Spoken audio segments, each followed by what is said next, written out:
Have you ever felt like you haven't measured up to the expectations of others, or even your own?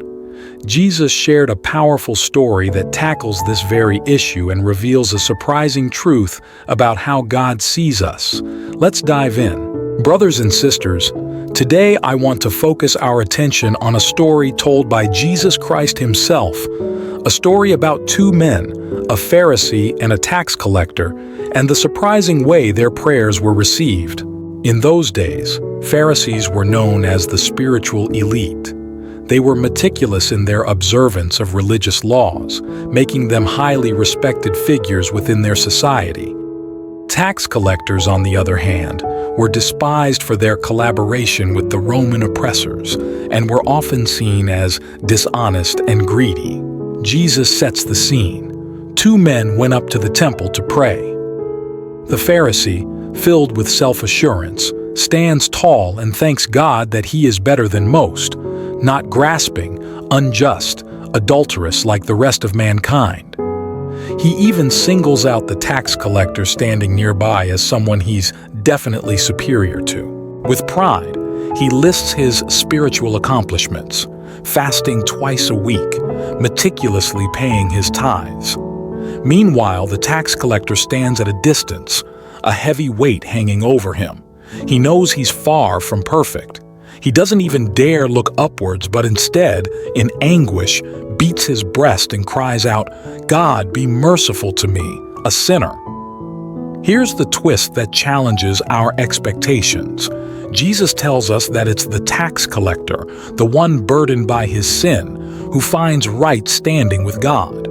The Pharisee, caught up in his own perceived righteousness, leaves with nothing. Jesus concludes, "For everyone who exalts himself will be humbled, but the man who humbles himself will be exalted." Brothers and sisters, this parable shatters any notion that we can earn our way into God's favor. It's not about how many religious rituals we perform or how we compare to others. God isn't looking for self-righteous displays. He wants a broken and contrite heart, one that acknowledges its utter dependence on Him. This story brings to mind the words of Isaiah. "For thus says the one who is high and lifted up, who inhabits eternity, whose name is holy. I dwell in the high and holy place, and also with him who is of a contrite and lowly spirit, to revive the spirit of the lowly, and to revive the heart of the contrite."